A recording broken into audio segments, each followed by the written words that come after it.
Assalamualaikum warahmatullahi wabarakatuh. Bapak Ibu yang saya hormati, alhamdulillah kita berjumpa kembali dalam kajian subuh Yayasan Pendidikan As-Salam, Jalan Merpati, nomor 4 Sampang, Madura. Hari ini Senin 12 Januari 2026. Tema pada pagi hari ini adalah orang yang bertawakal kepada Allah adalah orang yang dikendalikan oleh kolbu kirinya. Bapak Ibu yang saya hormati, bertawakal ini artinya berserah diri, ya. Kita pasrah kepada Allah terhadap keputusan Allah. Namun yang perlu diketahui bahwa bertawakal itu terjadi manakala diri kita dikendalikan oleh kolbu kiri kita. Artinya apa? Artinya jiwa kita itu dalam keadaan suci, jiwa kita itu dalam keadaan selalu berkomunikasi dengan Allah. Artinya orang itu sangat dekat dengan Allah. Dalam sikap spiritual, artinya berhubungannya dengan Allah Subhanahu wa Ta'ala, orang itu tidak bisa bertawakal kepada Allah selama orang itu menyekutukan Allah. Artinya orang itu dikendalikan oleh kolbu kanannya. Misalkan kita sholat, ya, tapi masih melakukan hal-hal yang sifatnya kemusyrikan, misalkan menganggap ada tempat-tempat keramat yang memberikan barokah, maka di situ tawakal tidak berlaku. Tawakal itu sendiri itu melibatkan Allah, mengundangnya untuk hadir dalam kehidupan sehari-hari, di dalam kolbunya, terutama di tempat kerja, di dalam keluarga, atau dimanapun kita itu beraktivitas. Jadi Allah selalu hadir dalam diri kita. Itu pasti orang itu akan bisa bertawakal. Orang tidak bisa bertawakal manakala orang itu saudaranya bermasalah. Misalkan orang itu di dalam dirinya, di dalam dadanya masih ada sifat iri, dengki, dendam, pemarah, ya, sombong, atau sifat-sifat buruk lainnya yang tidak pernah dilapangkan oleh diri kita, maka orang itu tidak bisa bertawakal kepada Allah, karena Allah tidak mau bersama orang-orang yang dadanya tidak lapang. Kemudian juga tawakal itu semakin kuat, semakin kokoh, ya,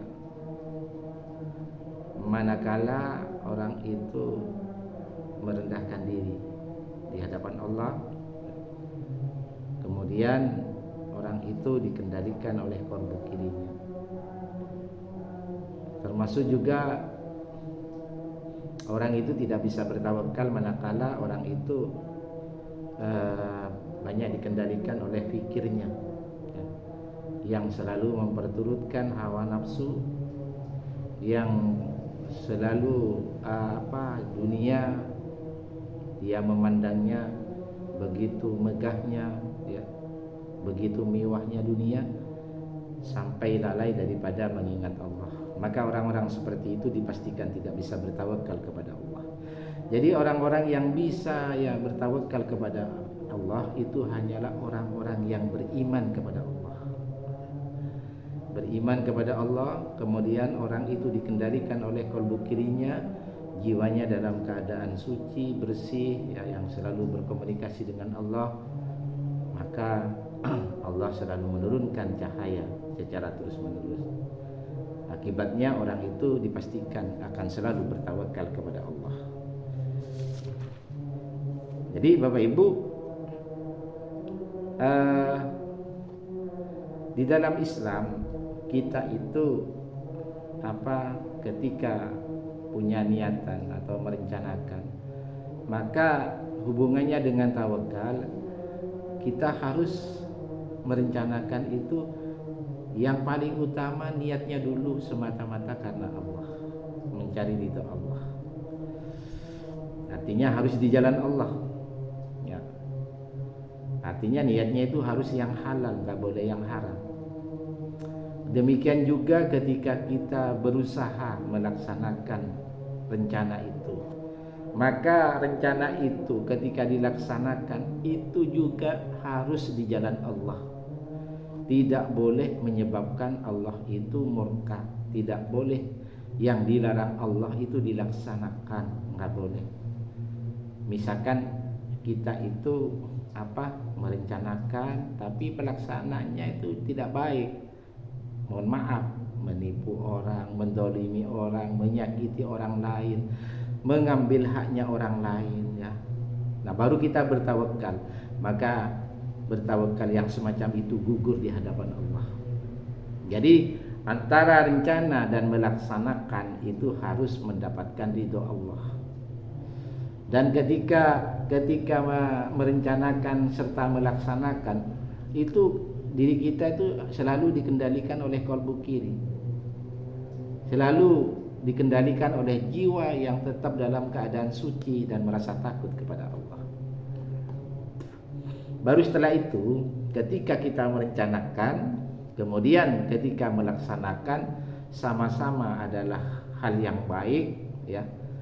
Kita merencanakan itu, di situ kita niatkan karena Allah. Ketika melaksanakan itu, dari rencana itu kita semata-mata mencari ridho Allah, dan yang kita lakukan itu semuanya adalah di jalan Allah. Apapun pekerjaannya kita, berarti disitulah lanjutkan kita bertawakal kepada Allah. Jadi seperti itu Bang, yang dimaksud dengan bertawakal Bang. Jadi sangat mustahil kalau ada orang itu bekerja lalu bertawakal kepada Allah tapi pekerjaannya menipu orang. Ada orang bertawakal kepada Allah ketika dia merencanakan dan bekerja, melaksanakan program, dia menyakiti orang lain. Bukan itu yang dimaksud bertawakal. Ketika dia merencanakan ya, kemudian melaksanakan programnya, nah programnya itu justru mengambil hak orang lain, itu bukan bertawakal kepada Allah. Ketika kita merencanakan dan melaksanakan program kemudian kita menipu orang lain atau mendolimi orang lain, bukan itu yang dimaksud dengan bertawakal. Semuanya itu gugur. Jadi yang dinamakan bertawakal kepada Allah itu adalah mulai dari merencanakan, melaksanakan, itu adalah ridho Allah yang halal, yang jujur, yang amanah, baru kita berserah diri kepada Allah. Karena yang disebut dengan bertawakal itu bukan pekerjaan fisik, tapi kerja jiwa, kerja qalbu kiri kita. Di mana ketika melaksanakan atau merencanakan program yang kita rencanakan, jadi qalbu kiri kita, jiwa kita itu semakin santer, semakin cepat mengadakan komunikasi dengan Allah. Istiqomah di dalam beribadah kepada Allah, itu yang dimaksud dengan tawakal. Jadi bertawakal tidak berlaku kepada orang-orang yang bermaksiat kepada Allah. Mari kita lihat di dalam surat Ibrahim ayat 12. A'udzubillahi minasyaitonirrajim. Bismillahirrahmanirrahim. Walallahi falyatawakkalul mutawakkilun. Dan hanya kepada Allah saja orang-orang yang bertawakal itu berserah diri.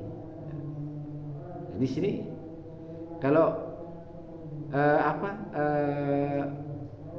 hanya kepada Allah. Nah, kan kita itu maunya mau bertemu Allah, mau menghadirkan Allah. Seorang hamba yang mau menghadirkan Allah atau supaya Allah itu ikut terlibat di dalam urusan kita, itu Allah mau asalkan kita dalam keadaan suci, bukan dalam keadaan bermaksiat. Jadi orang-orang yang misalkan mendolimi menyakiti, menipu, mengambil hak orang lain, itu tidak termasuk di dalam bagian dari bertawakal kepada Allah, ditolak oleh Allah. Di dalam surat Ali Imran surat 3 ayat 122 Allah juga berfirman, wa 'alallahi falyatawakkalul mu'minun, dan karena itu hendaklah kepada Allah orang-orang beriman bertawakal. Jadi dasarnya orang bertawakal diterima oleh Allah itu adalah iman, beriman kepada Allah. Apa iman itu? Murni betul-betul menyembah Allah, enggak ada yang lain, Allah semuanya. Setiap detik, setiap menit, setiap jam, hari, minggu, bulan dan seterusnya, yang dia pikirkan Allah, enggak ada yang lain. Apa yang dia kerjakan Allah dulu yang dia ingat, baru ke yang lain. Ya. Yang kedua, cinta Rasulullah. Ya. Jadi apa yang diperintahkan maupun yang dilarang oleh Rasulullah harus kita tegakkan. Dan yang ketiga, jangan lupa orang yang beriman itu adalah mau memperjuangkan agama Allah dengan harta, dengan nyawa, dengan jiwanya, ya. Dia betul-betul tegakkan agama Allah. Syaratnya harus itu. Baru orang itu akan menerima tawakal dari Allah. Karena yang mampu memberikan tawakal dalam jantung kiri kita, dalam qalbi kiri kita itu hanya Allah. Jadi bukan kemampuan diri kita, bukan. Allah yang punya hak prerogatif. Hanya orang-orang yang beriman yang Allah kasih tawakal. Hanya orang-orang yang berserah diri Allah kasih tawakal. Nah, oleh sebab itu Bapak Ibu, marilah kita renungkan bersama. Tawakal itu perlu supaya kita tidak stres, tidak pikun, tidak vertigo, ya. Kita jangan merasa diri kita itu mampu mengatasi urusan dunia dan akhirat, karena kita pasti butuh pertolongan Allah. Ketika kita beriman kepada Allah, kita bertawakal kepada Allah, berserah diri kepada Allah, apa yang kita lakukan, apa yang kita rencanakan, kita kembalikan kepada Allah. Kalaupun tujuan itu berhasil, maka kita bersyukur kepada Allah. Kalaupun tujuan itu belum berhasil, kita bersabar. Berarti yang Allah berikan tetap yang terbaik untuk kita. Mudah-mudahan ini menjadi renungan bersama. Terima kasih. Wassalamualaikum warahmatullahi wabarakatuh.